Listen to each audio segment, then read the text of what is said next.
In a city where people rushed past one another without a second glance, one quiet act of kindness was about to change everything. Chicago pulsed with its usual contrast of gleaming office towers and shadowed alleyways.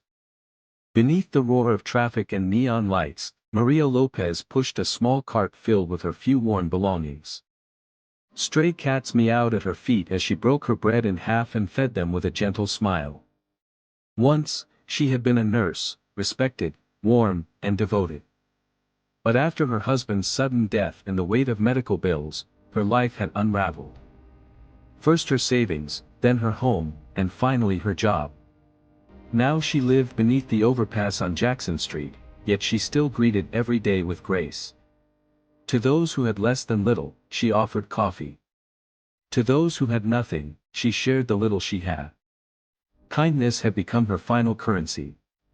On one stormy night, when the city felt cold and uncaring, Maria saw someone slumped on a bench, a man soaked through, shivering, and clutching his side. She approached him softly. "Sir, are you okay?" He didn't reply. His wallet was gone, his phone missing. Blood seeped from a cut along his ribs. "Don't worry," Maria whispered, wrapping her thin blanket around him. "We'll get you warm. You're safe here." She stayed with him until dawn. When the man awoke to the rising sun, he looked around in confusion. His designer shoes were ruined, his luxury watch missing. Everything that made him feel powerful had vanished overnight. "Where am I?" he asked hoarsely. "Under the bridge on Jackson Street," Maria replied, offering him a small cup of coffee. "Don't worry, you're safe now." He stared at her, stunned. He had never received kindness like this, not from business partners, not from board members, not even from people who claimed to be his friends. He tried to hand her money, but she gently pushed his hand away.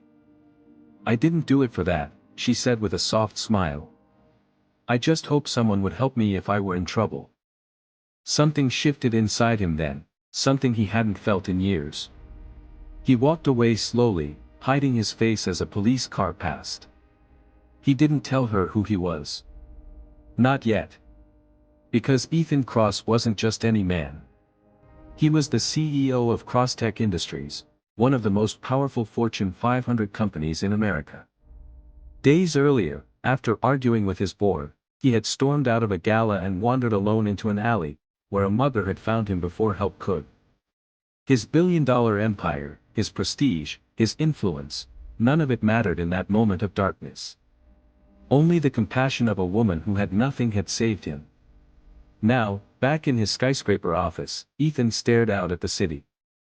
His reflection shimmered in the glass, overlapping the memory of Maria's kind face. "She saved me, when I didn't deserve it," he murmured. 2 days later, Maria heard the soft hum of an expensive engine approaching the underpass. She looked up to see a man stepping out of a sleek black car. This time he wore a tailored suit, clean and confident. "Can I help you, sir?" she asked politely, not recognizing him at first. "I think you already did," Ethan said, smiling gently. Realization dawned on her. He handed her a folded blanket, new clothes, and an envelope. Inside was a handwritten note. "You reminded me what humanity looks like. Let me return the favor." She unfolded the check inside and gasped. $100,000. "Sir, I can't take this," she whispered. "Maria," Ethan replied softly, "you didn't ask for payment when I was broken. This isn't charity. It's gratitude." Within a week, reporters crowded into a press conference, their cameras flashing as photos of Maria beside Ethan appeared on screens behind them. Ethan stepped up to the podium. "I was saved not by a doctor, not by wealth, but by a woman society forgot," he said. "From today forward, Crosstech pledges $10 million to build shelters across the city, under her name, the Maria Foundation." A hush fell over the room.